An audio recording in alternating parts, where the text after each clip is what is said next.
Hello and welcome YouTube. Welcome back to another video. Today we're going to go over rendering.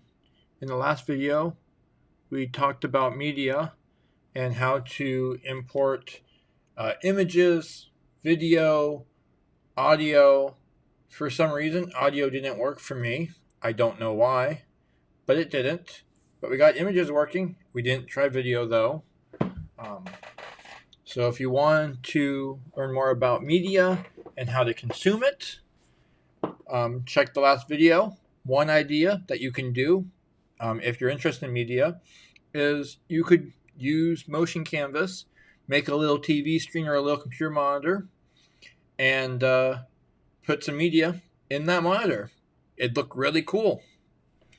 But in this video, we're going to talk about rendering. So what rendering is after you've finished your scenes, we have two scenes here with some audio. We have this animation right here playing from a previous video. And now we want to actually save that video. Well, how do we go about doing that? Here, you can configure various animation settings, initialize the rendering process, and enter the rendering presentation mode. So the background of your animation, this is the base color used to clear the canvas before drawing your scene. Most color formats such as 242424 or RGB blah blah blah are acceptable. Leaving this option empty will make the background transparent. The background cannot be animated. You can use fill property of the view instead.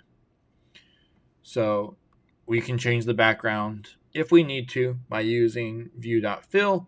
That will override the background right here. This is the default. This would override it.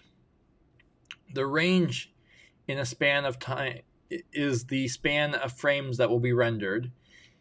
So if I go over here, we have ranges. These numbers right here are the frames that we have.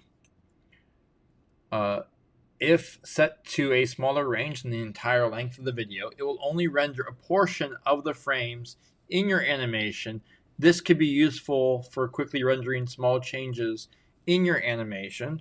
So let's say you were making a video, you made some modifications, and instead of rendering the entire video, you can just render what you need and then use a video editing tool to paste it. Or if you were doing something for, I don't know, shorts or TikTok or Reels, you could render just a small important section of your video at a different resolution and then paste that online as like a shorts type video.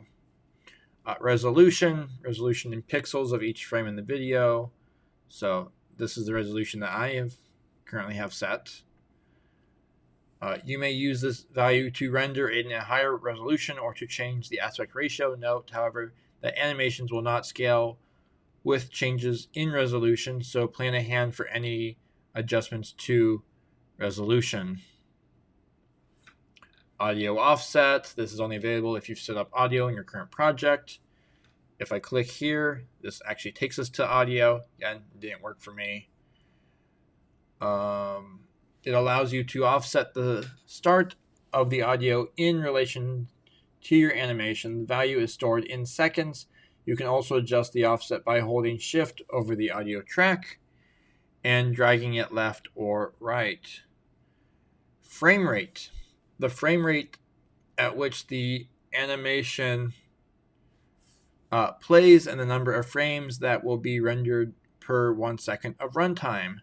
The most common values are 24, 30, and 60. Through any whole number integer is allowed. Motion canvas animations are resilient to change in frame rate, so most animations will not be affected by changing it. Personally, I like 60 frames per second. It creates a much more smoother animation. I also plan on making mine 4K or 8K.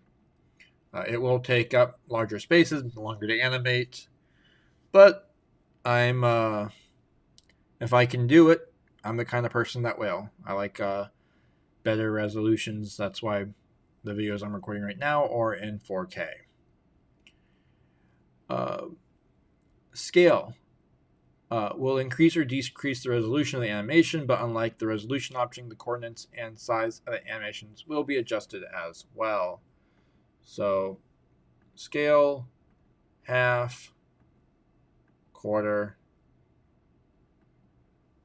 double. That really didn't show anything. I'll just go back to full.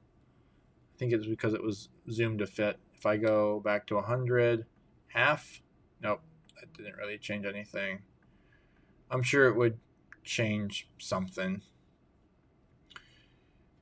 Tip, both scale and frame rate can be configured separately for the preview and rendering.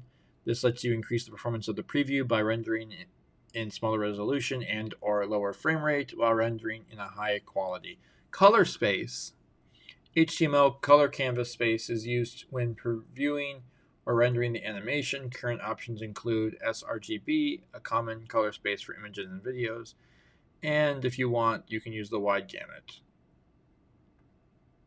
So for me, I'm just going to always use sRGB. It's a default. Nothing wrong with this. I don't really need a wide color space. Exporter.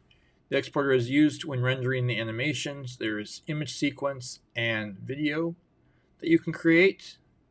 For what I am doing, I'm making videos, so therefore I'm going to use the FFmpeg mode. And you can have additional exporters if you wanted to. I'm sure you can make custom ones. Rendering, click the render button to initialize rendering. It will say be saved to the output folder. You can change this later.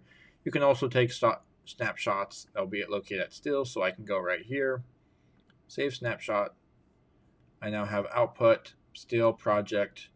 There's my thing there. I can probably use that as a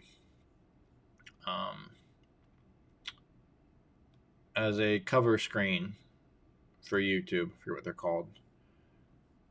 For render, I could have video, render,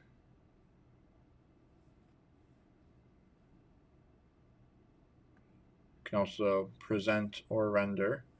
So then at output, I can go to my project. It's 4 seconds long. Now let's go back to scale. If I want to half the scale, let me re-render that.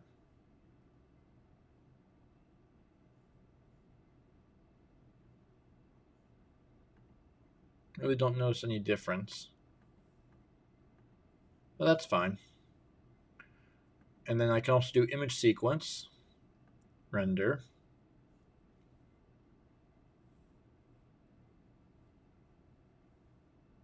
And then project, I can go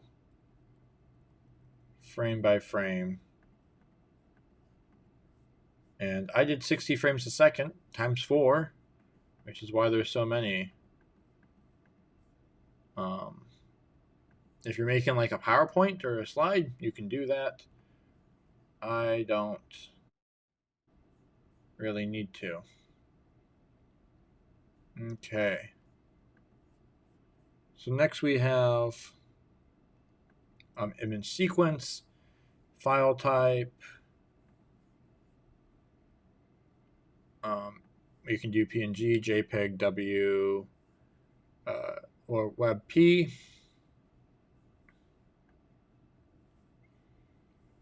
Quality, group by scene. And then there's also FFmpeg. You would need to install FFmpeg if you wanted to. In the initial quick start, we showed how to do that.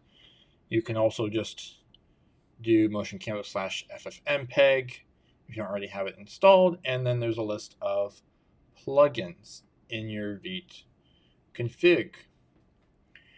And you can include in audio, fast start, etc. In the next video, we're going to go over presentations. Thank you for watching my video about rendering. Hit the like, subscribe, and I will catch you in the next one. Thank you.